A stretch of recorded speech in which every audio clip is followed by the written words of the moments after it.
On tonight's episode of Nightmares on the Lost Highway, we visit a tragic story of Elisa Lamb in her travels to explore and find herself. May it serve as a reminder, a cautionary measure to think twice before booking that hotel for a deal too good to be true. Please give us a listen as we share the tale of the Hotel Cecil.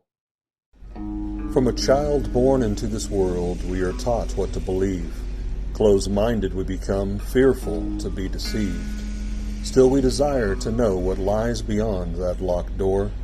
The art of the storyteller, conjuring tales of legend and lore.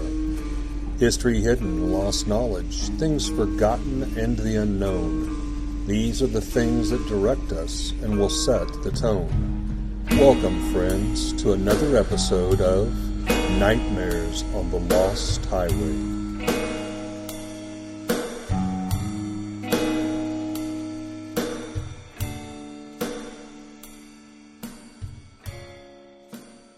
So we want to lead in by saying we know it's been a while. Bill, it is so good to see you face to face again. It's been a long time. I know I've been busy with my work schedule. Busy man. Unfortunately, that provided me with absolutely zero stability. And so when I really didn't know when we'd be able to get together and start recording. So. The time has finally arrived. And my commitment to Eric and to this is that we're just going to try to record as many as we can when we have the opportunity, and that means that we may be a little unreliable in the near future. But more reliable than we have been in the last 8 months. So we may skip a week here and there, but the plan is to put out as many of these as we possibly can. We definitely appreciate everybody that's held on tight, all the inquiries, wanting to make sure we're all safe and alive still, and it means a lot. We appreciate it very much.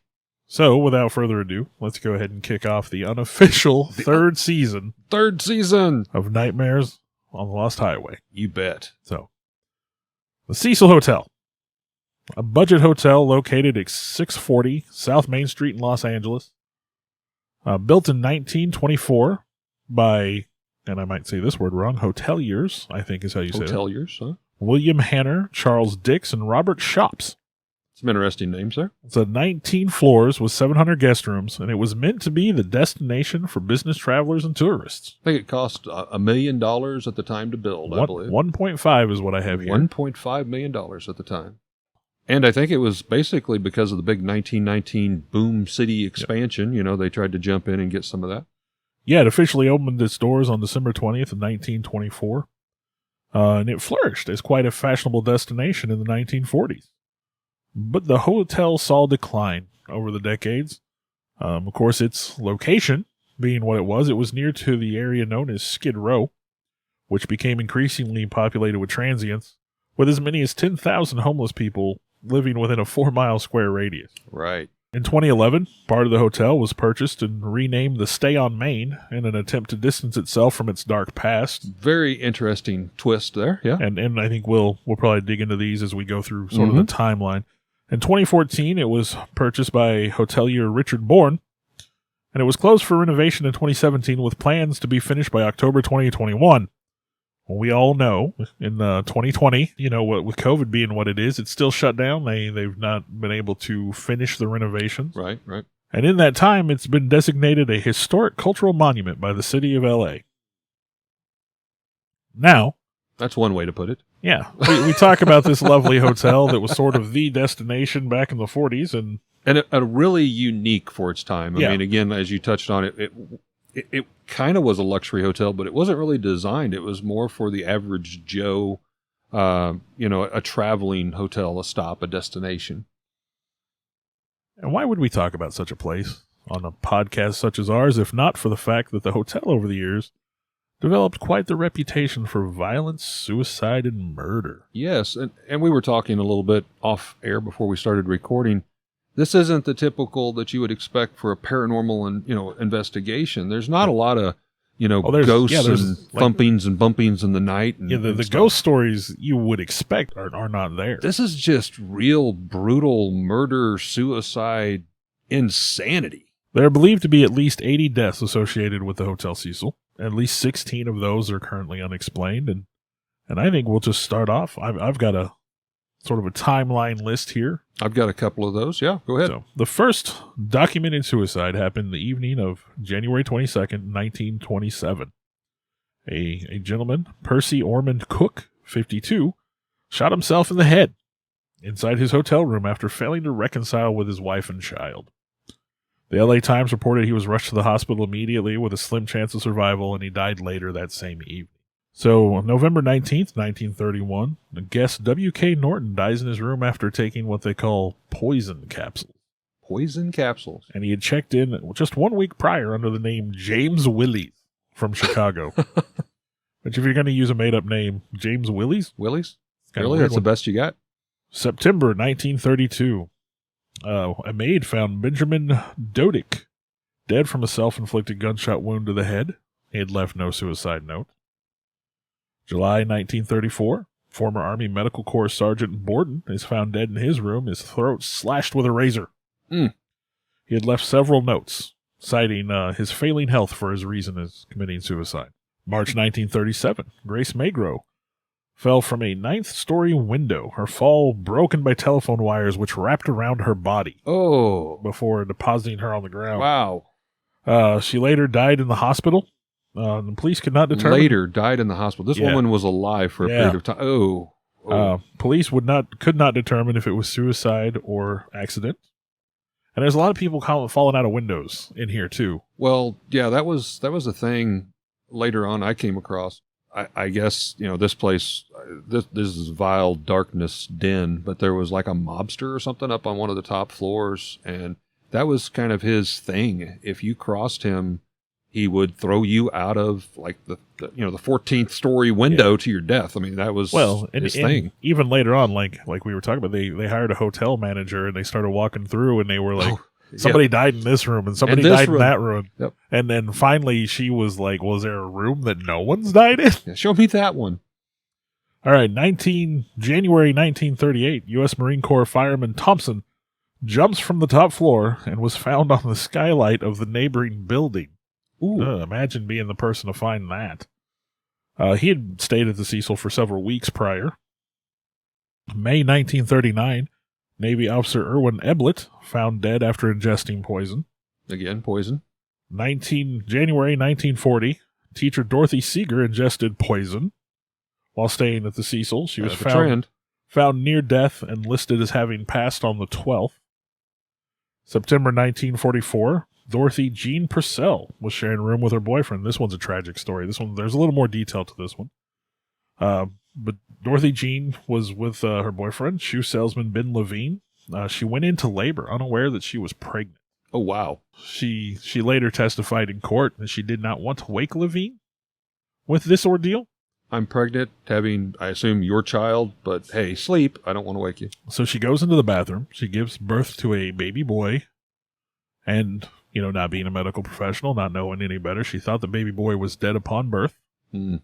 And so she threw the body from a window. Oh. Where it landed on the roof of an adjacent building. Oh. She was charged with murder. However, after the testimony of 3 different psychiatrists, she was found not guilty by reason of insanity. Wow. November 1947, Robert Smith, and I'm going to assume it's not from The Cure. He dies after jumping from a 7th floor window. Now, I do put jumping in here a lot because that was kind of the way. Some of these may not have been jumps, but they were listed as Some such. may have been pushes or... October 22nd, 1954, Helen Gurney, San Francisco stationery firm employee, jumped from a 7th floor window. She landed on the hotel's marquee. Ugh. I mean, I'm sorry. I'm just trying to envision this. Out of all the ways, if you're going to end your life tragically, and that's horrible, of course, but jumping out of a window, well, see, way back, and I'm going to say that, way back, because I'm old, in my college days, because I was not quite decided in the first couple of years. I took a wide variety of courses, and one of the things that I took was a criminal justice class. Mm-hmm. And the guy that we took the class with was an MP. He worked as a military police officer for some time, and he had a bunch of crime scene photos that he showed us and stuff like that. pretty grisly Pretty stuff. gruesome stuff, yeah. But one of the things he talked about especially was that jumping or falling to your death is one of the least reliable ways to commit suicide. That would be my luck. I'm sorry, yeah. And yeah, like if you make a mistake and you don't die, then your life is permanently changed. Yeah. So, well, you mentioned the lady that jumped and hit the telephone wire. Yeah, I'm sure that wasn't pre-planned. It's like, oh, this is going to be bad. This is going to be quick. Oh, maybe not so quick now. yeah, but jumping to your death is not considered, it's not the most reliable way to do it. Oof. Not that we're advocating in any way, shape, or form. No, not at all. To say that. All right, February 11th, 1962, a Julia Moore jumps from her 8th floor room and lands in a second-story interior light well. Hello there. Again, some of these. She did not leave a note. No one knows why she committed suicide. But again, that's another one of those where, like, imagine being the person to find that. Yeah. I mean, some of these are not good. It's awful. Well, that leads me to the one I was talking to you about in 1962 time frame. Yeah. There was the husband-wife dispute. Be on October 12th. October 12th. And the woman, from what I understood reading the story, is trying to, get the husband's attention. I'm going out the window. I'm going to jump off, trying to punish him. She leaps out the window and lands on a passerby down before. Some guy just going about his business kills both of them instantly. It was Pauline Otten was the jumper. It's like, what a way for your day. George Giannini was on the sidewalk, and the police initially believed they had both committed suicide together, not realizing that she had landed on him in the process. What's the odds? Gee. So yeah, it's a this place is twisted. like it's a kind of a messed up way of putting it, but was a 2-for-1 there. 2-for-1, yeah.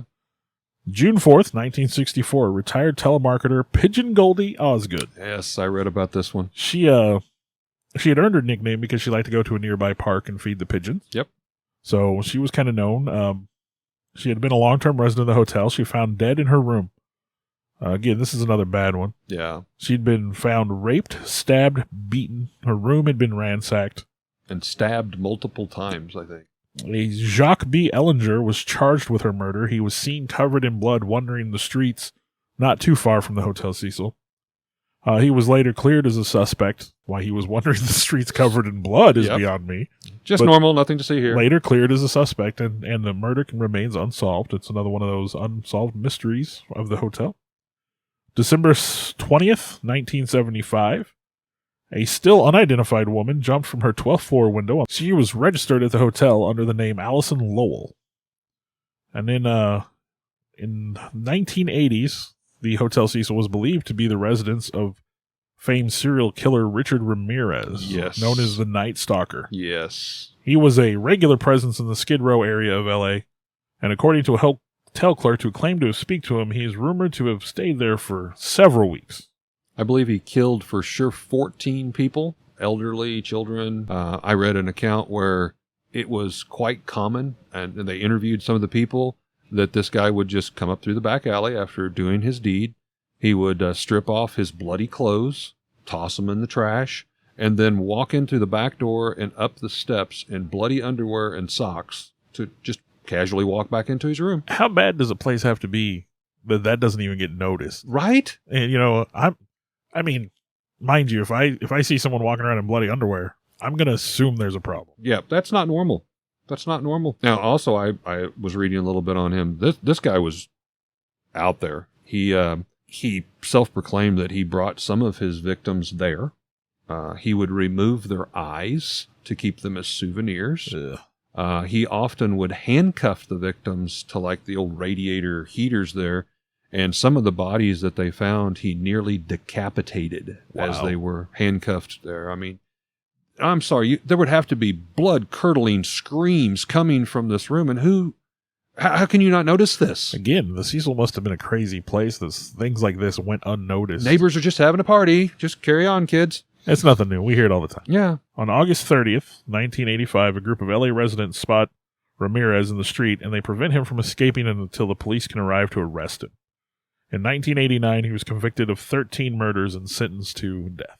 I had 14, so 13, 14. And if I remember correctly, I believe he died before his sentence could be carried out. I think you're correct. Yep. On a podcast called Nightmares from the Lost Highway, we may do some serial killer episodes eventually, I think. Yeah. I think we have one scheduled right now, as a matter of fact. Yes, we do. In 1991, another serial killer, Austrian Jack Unterweger, stayed at the Cecil.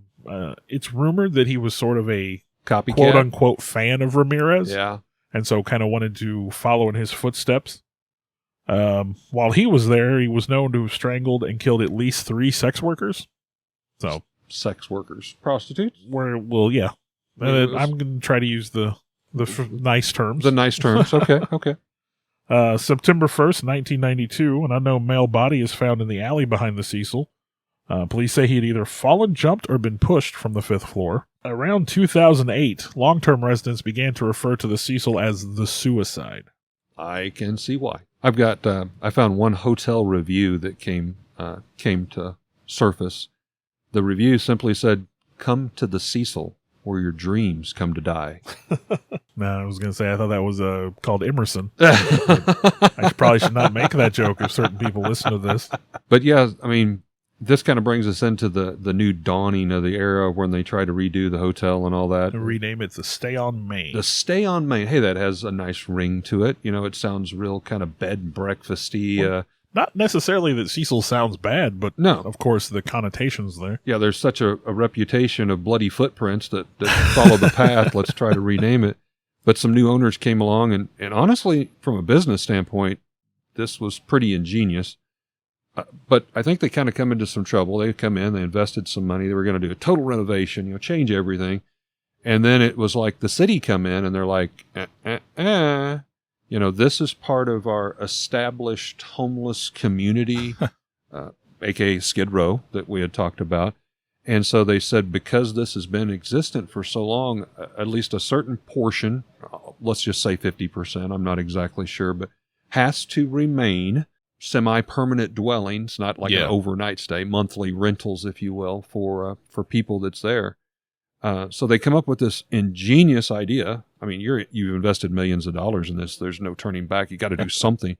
So we'll make 2 entryways, 2 lobbies, but the problem is it's one building and there's 2 elevators. And if you get on the wrong elevator, you might see that homeless guy not dressed, or maybe the guy in the bloody underwear, or what? Yeah, covered in blood. Yeah. So again, what kind of place are you working? What kind of place are you staying where that's acceptable? Yeah, let's just, hey, he's covered in blood. Well, Eric, I think the next one we're going to talk about the events of January 31st, 2013. And I believe you were going to talk about those. That was a young lady by the name of Elisa Lamb from Vancouver, Canada. And when we decided to this is a popular story. You can find a lot of information on this very, very tragic story. But we just wanted to follow one particular individual's path that led to the Hotel Cecil, or some call it the Cecil Hotel. She was a 21-year-old graduate and basically, just trying to figure out her next steps in life. She was a self-proclaimed introvert and a bookworm. She was one of 2 daughters. Her parents were immigrants from Hong Kong, and the girls were first-generation American citizens. The parents owned a Chinese restaurant. I won't say they were well-to-do, but they were pretty well self-established, allowing the girls to be able to go to college. And Elisa started blogging, and this was one of her ways that she dealt with some of her mental health issues that she had. And well, she was been diagnosed with an extreme form of bipolar disorder, and had tried many medicines, some that had very bad side effects, and had believed that she had found a medicine that was working for her. But what's really unique about this case is because she was blogging, and I think Tumblr was her platform of choice, she gave us the entire story step by day on this trip that led her to the Cecil Hotel. But she writes, and these are kind of some quotes, bless the internet. The internet doesn't really have any consequences. People can really be themselves. Yeah, you can be yourself, but that's not to say there's no consequences. And she even says it's way cheaper than paying a therapist. And I want to experience it all. That's, man. Yeah, imagine thinking the internet was your therapist. Path to therapy. Yeah. And she goes on and she goes, besides, I get intense satisfaction when I click publish. I feel like when I share those things, it takes a load off. Well, Eric, every well, I was going to say every couple of weeks or every week, but whenever our erratic schedule allows, when I do click the publish button on one of these episodes, it feels like I've I done can relate something. to that, yeah. But she says, she's stressed about the university. Somehow, we're supposed to jump to some type of maturity right after leaving high school. You enter a crash course into this, in her words, a shithole, trying to figure out what we're supposed to do with the rest of our lives. Oh, I think we can all sympathize with her feelings. I remember that. You get out of high school and it's like, okay, hey, congratulations, you're an adult. Here's your badge. Go win the world. I'm still trying to figure out the adult part of that. And then you go to college and you're like, okay, now I'm supposed to be equipped to handle the world. And I still don't have a clue, But she has got a point where she's got a possible summer trip away. And she blogs that she's really looking forward to this. And she's like, I've got to get some money to make the travel. And I think I want to take a summer vacation if she can get her parents to buy into it and allow her to go. And she goes, after all, I'm freaking 21 years old. I'm an adult here. I'm making some decisions. So she says, I'm going to get away, going to be okay. These are her things. Well, you have to kind of see she's going through some stuff. I mean, she's trying to find herself like we talked about. But she plans this trip to go to San Diego, then to Los Angeles, Santa Cruz, San Francisco, and just basically do a West Coast tour. It sounds great. So she writes right on the internet, suggestions, recommendations appreciated. Help, please.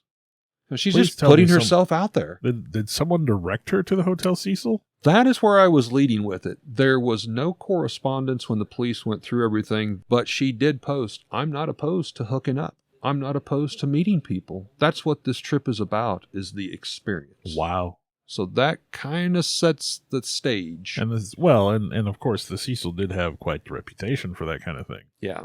Now, she took the trip. She was blogging the entire time, and she wrote in her blog that she'd arrived to La La Land, and the rest is to be written. When she was in the Hollywood area, she traveled by herself. There was nobody with her. She did spend a few days in San Diego, then came to Los Angeles. That was on the 28th of January in 2013. The parents said that the last they heard from her was on January 31st. And that was the agreement. If you want to go take the trip, you have to call us every day and check in. As a parent, I mean, I understand that. My kid's in Columbia going to college, and he has to call me once a week at least. Yeah. And honestly, we probably text on a daily basis. And again, and if something happened abruptly and that stops, I mean, yeah. Well, and I just want to say, we're talking about her mental state and all that. I mean, it's a stressful time for a person. Yeah. And like you say, I mean, my kid's in college territory and he's needing a little help now and then. Hey, Dad, how did you deal with these things? And of course, my college experience was a little different, but yeah, I mean, life's hard at that age. It is. And again, you're trying to figure out life. But there was two in particular LAPD detectives that was on the case early on and stayed on the case. And that was a Tim, and I may butcher this last name, Tim Marcia, and also a Greg Caddig. And Greg Caddig had spoken with the family and, got all the details, stated Alicia had planned to call them every day. And since she had left on the trip, she had. And so the police, obviously, you have a certain protocol that you follow. And the policeman was like, well, maybe she just wanted to go off the radar and not be found. She's trying to unplug, find herself. Maybe she got turned around. I mean, it's a big city out there. If she wasn't used to that, got lost. It's one of those things, though, like, when an adult goes missing, they kind of downplay it at first. Yeah. Until it's obvious that something bad has happened. Yeah. And then it's it's huge. Well, and that led to scenario 3, obviously something much worse than any of those. Now, at the time, you could get rooms at the Cecil for about $85 a night. The hotel commonly had several nationalities who stayed there, came and gone freely. They had an advertised special online that said, stay on Main. It's obviously part of the program for the Cecil Hotel that we touched upon. I think we talked about this a little earlier. You kind of touched on it, and maybe I'm kind of just rehashing. But half of the building was designated like it had to stay a certain way. Right. So correct me if I'm wrong. Lower income, we'll call it. But I believe the way it's structured is like you said, there's two different entrances now. There's the Hotel Cecil side, and then there's the Stay on Main side. It's essentially two hotels, one building at this point. And basically the lower floors were the stay on main, and then the upper floors, of course, there was no 13th floor, as common, but those upper floors were where the more long-term residents stayed. And again, proper terminology, but lower income people who stayed there, for months and months at a time. So yeah, you could literally walk through this door and stay on Main, stay right there in the middle of the hub of it all. I mean, that's the downtown. But then right kind of on the backside is Skid Row.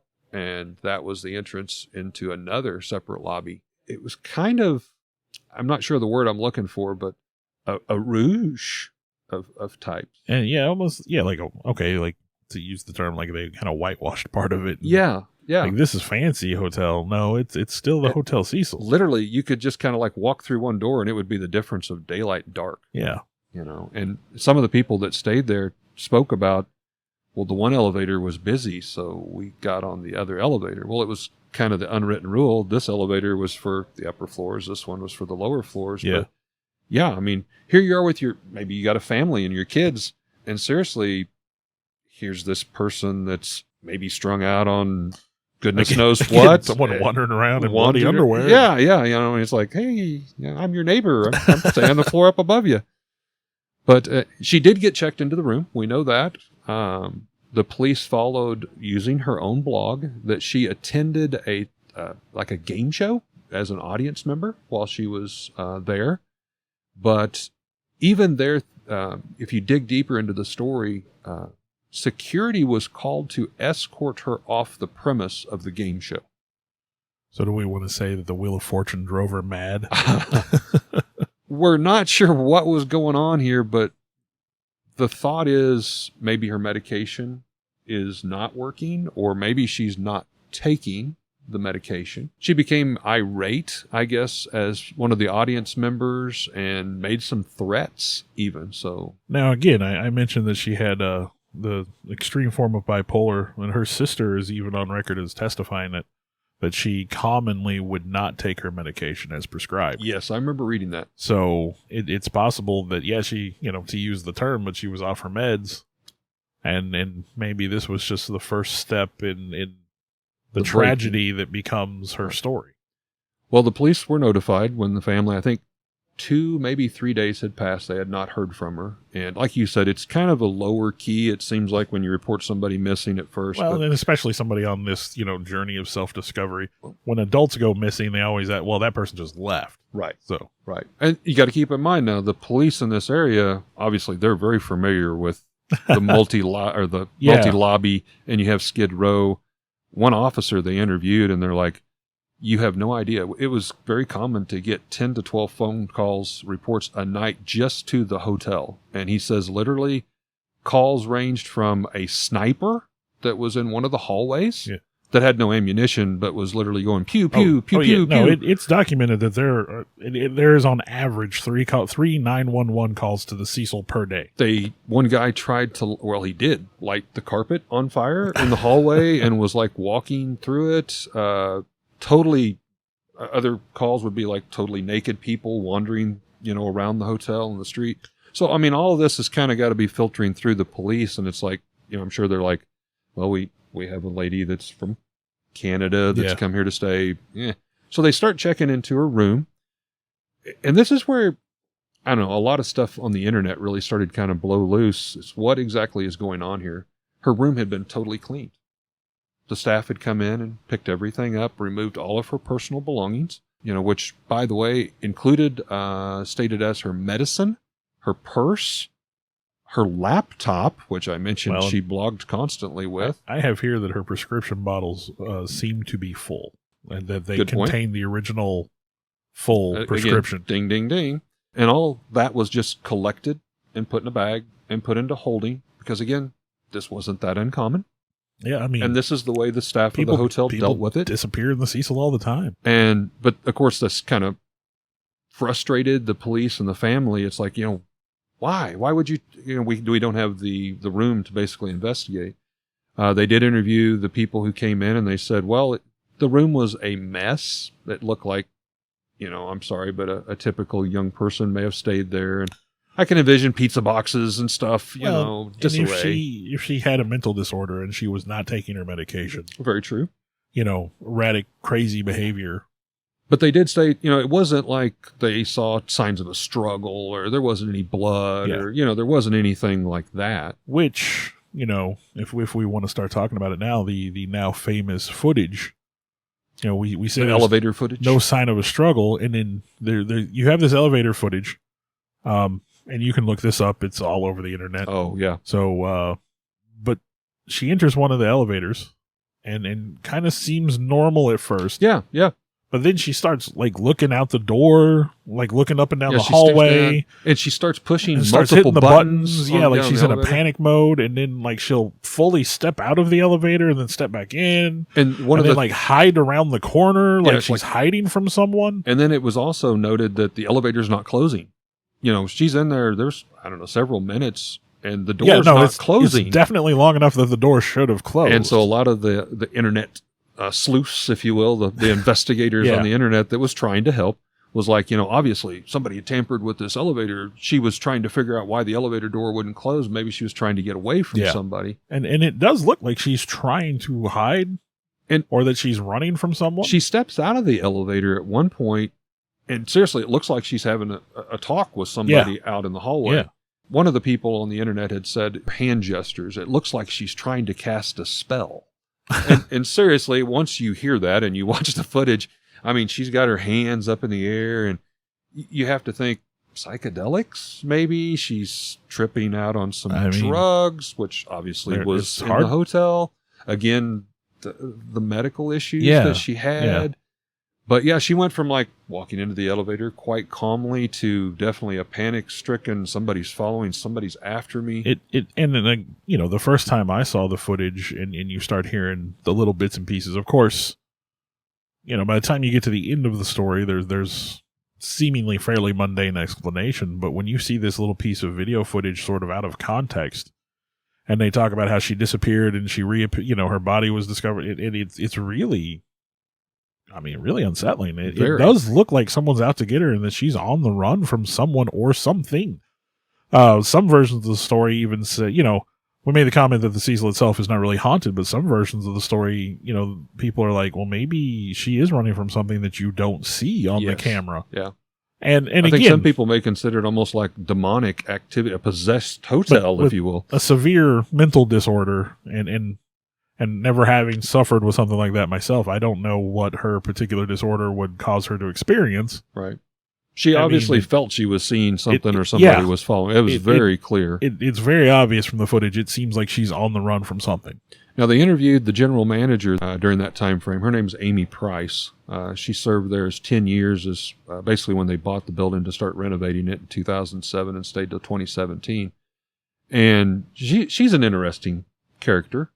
The police interview her, and her words was, in my time there, it was my kingdom. She called it my kingdom. And she even laughed at herself. She goes, you never know what was going to happen on any given day there. She reported to the police that Lamb had checked in on January 28th and had planned to stay for 4 days. So she had made those arrangements. And room 506 was her room. Now, originally, this is a new concept for me. I didn't really understand, but I guess it's common. You shared room with strangers. It had communal bathrooms. That's not okay. I don't like that. Yeah. There was a communal bathroom down the hallway, and she was sharing her room with 2 other girls her same age. And I will say they had like a girls area and it wasn't mixed sexes, but again, those are strangers. I'm not sure I would want to spend 4 days of my vacation in a room with strangers. But the girls had said they'd actually approached a member of management and was talking about Elisa not acting right, acting like someone was following her, out to get her. And so then at some point, they moved her out of that communal room and give her her own room, which kind of clouded things a little bit more. Well, and the floor that she was staying on did not have security cameras. There were several floors. So either the cameras didn't work or they were never even installed. So they're the only footage that they have is that elevator footage. Now, when the police come in, they brought dogs and were tracking her scent. There was a window that led to a fire escape, which ultimately led to a climb up a ladder to the roof that was right down the hallway from that elevator. The dogs picked up her scent, and again, this has to be a couple days later. Yeah. Surprisingly, they were able to do it, but the dogs dropped off at that window. And so the first thought was she thought somebody was following her or chasing her. Maybe they were, maybe they weren't. And she made her exit out that window to try to escape. The video footage of that ladder, I'll just say it was scary as hell. There's nothing to, it's a ladder 17 floors up that your back is totally exposed to, and the only thing that's holding you there is your hands as you're going up the ladder. Yeah, with someone with a fear of heights, I don't even want to hear about that. Yeah. Ugh. Now, she could have went down, but again, that's quite a climb.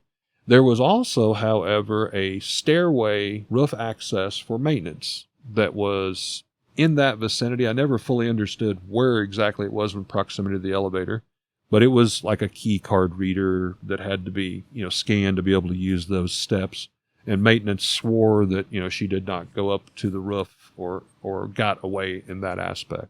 Well, without trying to jump ahead, though, 3 weeks later, her naked body is discovered in one of the cisterns on the roof. One of 3 water cisterns, water collection units that the hotel used for drinking, bathing water. I was going to say, the reason they looked into these cisterns was that the residents were complaining of odd-tasting water and brown water and low water pressure. So it prompted them to look in there, and this is when they found guys, if you have a weak stomach, you might want to check out right here, because just what you're thinking did happen. There was a deceased body floating in one of the 3 cisterns, which I understood was about 10 foot tall. They did have a door hatch on the top that weighed about 20 pounds. And they found her body, as Bill stated, naked, floating. They found her clothes in the bottom, which again... I think you said that was pretty common for drowning victims. They spoke with some doctors and stuff, and they said, as a drowning victim, really struggling, your mind goes weird places. And again, as we talked, she struggled with a lot of mental issues, but you would shed your clothing thinking that they weighed more and would weigh you down. Well, that makes sense. Yeah. Now, the maintenance guy who got this reported, he is the one that found her body up there. There was a lot of stuff on the internet that you will find. The door was latched. The cap, if you will, was put back. So the question then would be, how did she get in the water 10 foot deep and somehow manage to lift a 20-foot door in water and close the hatch? And this is sort of the part of the story that kind of fuels the speculation online. According to the police and then the LA County coroner, her death was ruled a suicide. Mm-hmm. That she had it was an accidental death due to drowning, I think is the actual terminology, but it was, there was no foul play involved. The police made this determination based on the elevator footage. They believe that she was seeing things that weren't really there, and that she had stepped into that tank to escape whatever perceived danger. And I could see how maybe she leveraged the lid enough to slip in, and then it closed behind her. If she had fully opened it, I could even see someone, maybe somebody in maintenance walking by, seeing it open, and, hey, that shouldn't be open, and just closing it. Right. Not that there was any foul play involved. And I think, ultimately, based on the behavior she's displayed, and the accounts from other people, and the fact that her medication was untouched, we kind of have to agree that maybe it was her own mental state that got her. Maybe not a suicide. Well, by way of insanity, I guess you might, way of insanity. To use that term. Yeah, it wasn't like she actively, I want to end my life. Everybody's entitled to their own opinion, but I just don't think that was where she was at. But the maintenance mechanic that was called, his name was Santiago Lopez. Now, he later came forward and said, I found the body. I had removed it, it was already removed, which made, to your point, I looked in it. That's not supposed to be that way. And I seen her body floating. I then, maybe out of respect or wanting to keep it, put the lid on it. So that took care of that whole, hoopla that was going on. Well, she didn't do that herself. Yeah, and that's the thing. And in the end, it just seems like it's her own mental state that gets us here. We're not saying that the Hotel Cecil's cursed or whatever, but it does seem to add to that grim history that even somebody like her who really, she wasn't pushed to her death. She didn't go there with the idea that she was going to kill herself, and then still ends up this tragic circumstances. And it happened there. Yeah, it just happened to be at the Hotel Cecil. Now, I wanted to share another little story here. We had a couple. Their name is Mike and Sabrina Baugh, B-A-U-G-H. I assume that's how you pronounce it. They were from England, staying at the hotel. Yeah, you told me about this. Yes, about the same time, during the same time frame.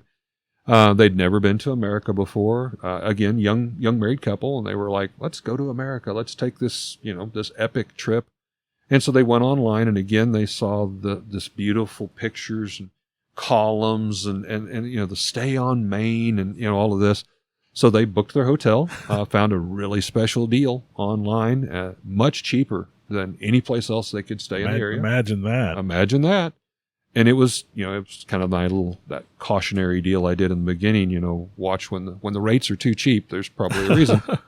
But they were actually one of the first, if not the first people to go to the management and complain that the water tasted funny, and the water that they were bathing in had a brown color. They let the sink run for a long period of time, and it stayed brown. So they reported it. The management staff was, they were sympathetic, and they said, well, we'll move you to another room and try it.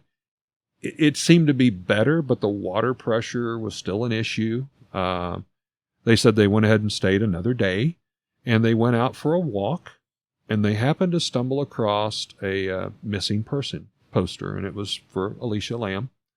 And they were reading it, and it's like, they could quickly tell the neighborhood wasn't all, the best area, the Skid Row area.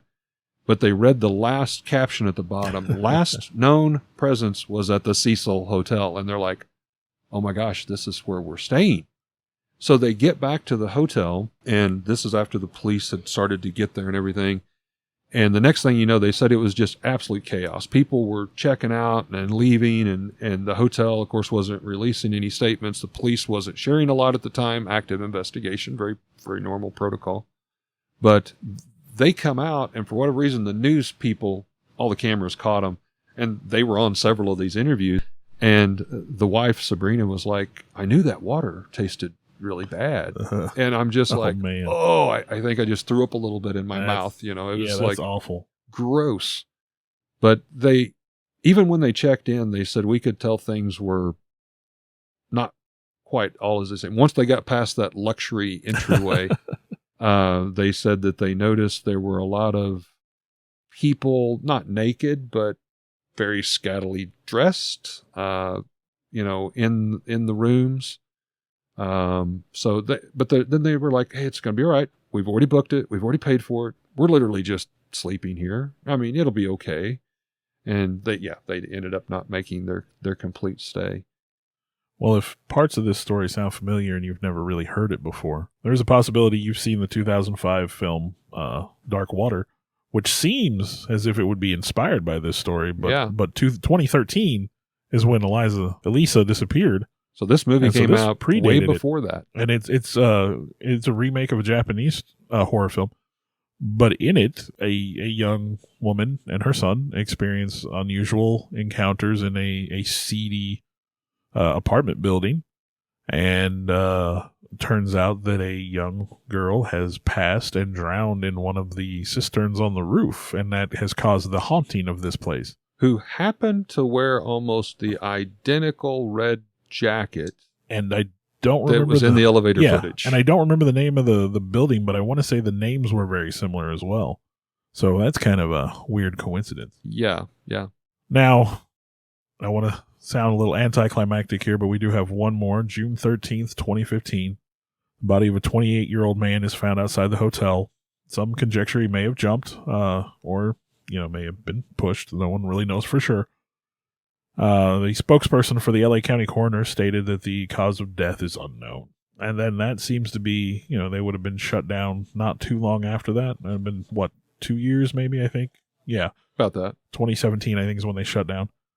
So, the Hotel Cecil, in addition to all the suicides and murders and grisly inns that people have met, it's also kind of a notorious rendezvous spot for adulterous couples, drug activity. It's a common ground for sex workers. Names may not be true names that actually registered to stay there, that kind of stuff. A little bit more on the Alicia Lamb case. Once they went back and interviewed over 50 employees multiple times, the detectives did find, they didn't have video footage, but the people that worked their staff actually reported they did see Elisa the night she had disappeared. They actually had to escort her out of an area that was called off limits to the people who stay on Main. So I'm assuming this was, you're on the wrong side of the hotel or the wrong floor. Yeah. And they said that she did seem confused, turned around, disoriented, lost. And that when they started escorting her, that she raced down the hallway towards that same elevator later that the footage was taken. Now, if this story wasn't strange enough, and you've got all the conspiracy theories, I did come across one other little thing. There's not a lot of information, but I felt I needed to share this. And it was a tie to tuberculosis cases on Skid Row during the same time frame. And you might be like, well, how does this relate? Well, the college that Elisa Lamb was attending in Canada actually had a lab especially for tuberculosis, understanding, treating it, and research for it. She was a member of that, was participating in her schooling as part of that. Where this all connects together, the tests that had to be given for the tuberculosis test I see where you're going now. was Lamb Elsa. Yeah, I remember Literally that. her first and last name reversed. So this led to a lot of conspiracy theories. To top it off, now Elsa's, the College University of British Columbia, had the training center, if you will. There was some stuff there. There was also a connection to a shop that she visited. It was a bookstore, and it was called The Last Bookstore. She visited there, we know, at least twice, possibly as many as 4 times during her stay. Some of the outside video footage did have 2 men that were carrying a box of books. We assume that she had purchased maybe at the shop. And she had mentioned to the bookshop that she wanted to be cautious how many books she bought. She was kind of a smaller, frail person. She didn't have to pack them all the way back to the hotel. So that was kind of written off. Well, that was some of the staff members that carried the books for her. But the bookstore did not, if I understood right, did not recognize either one of these guys that was carrying the books for her. Another kind of down the rabbit hole. That parallel of the last bookstore shop that she visited, if you go online and you look at their webpage register, there's a zip code for a mailing address. If you put that in Google Maps, it brings up Burnaby, D.C., which is the address of the cemetery where Elsa's body is actually buried. Then in the middle of all this, of course, is the Cecil Hotel. That tuberculosis case broke out on Skid Row like weeks right after her disappearance. Coincidence? Maybe, but there's a lot of weird stuff there. So there is a theory that maybe there's a government conspiracy that maybe the fact that Lisa, was part of this tuberculosis outbreak, somehow tied to that, maybe brought the tuberculosis to Skid Row, knowing that was, this sounds horrible, but, homeless people, what happens, and so, wow. I mean, there's that. We'll close the page on that, but it's weird, to say the least. So in summary, do you book a hotel room? If I find a cheap deal, buddy, I'm going to take it. I will be honest. When I started researching this, my wife and I were like, early on, it's like, that might be a cool place to go. And then the more I read about it, it's like, there's no haunting activity listed. There's nothing there. Plus, I don't the want to become a ghost there either, there, so. Yeah. Well, what was it? They said if you went above the sixth floor, that was considered, anything above the 6th floor was considered dangerous. I actually saw an interview with a man who lived there. He was homeless at the time, and he said, I was in a bad place. I'd lost my job. I was on drugs and everything. And he goes, I mean, I lived there. I knew this area. He goes, I did not even go above the 6th floor. You know, if you went on the 6th floor or above, there's a chance you ain't coming back out, you know, or if you did maybe a window. That's no way to leave. So, this is brought to you by booking.com. No, I'm just kidding. No affiliation at all. Not a sponsor. But as Bill said, the hotel is currently still closed due to the whole pandemic 2020 case. But definitely an interesting, twisted fate of stories all intertwined in a dark web, if you will. Maybe not haunted, maybe not ghostly, but definitely creepy. That's yet another tale that you will find here on Nightmares of the Lost Highway. We hope you enjoyed it. We'd like to give a shout out to our first paying sponsor, Raven's Loft. That's our family shop here located in Lebanon, Missouri. It's your one-stop gaming, vintage toy, and collectible shop where you can find Star Wars, Transformers, G.I. Joe, comics, vinyl records, role-play gaming, Magic the Gathering, and so much more. We're located here at 223 West Commercial, downtown Lebanon, and also in our second location, also here in Lebanon at the Heartland Antique Mall. We'd like to thank Raven's Loft for, again, supporting Nightmares on the Lost Highway. I want to take a time to thank the people that helped bring this all together. Alex Tudor, you can almost call him our producer at this point. Sarah Tudor, who also helps with some of the technical stuff. I want to take a moment to extend thanks to Eric for letting us use his space to record in, kind of our makeshift studio. I, in turn, would like to thank Bill for, one, putting up with me and using this camaraderie to do something we both very much love and enjoy doing, and thank Bill's family for allowing him to spend all the time to work and clean up our recordings and present them in what you hear in the final terms, the final edition, if you will. And I'd like to thank all of you for continuing to listen. I know we've got some loyal followers out there. We do this as a labor of love, but we're happy that there are people that enjoy it hopefully as much as we do. Thank you very much.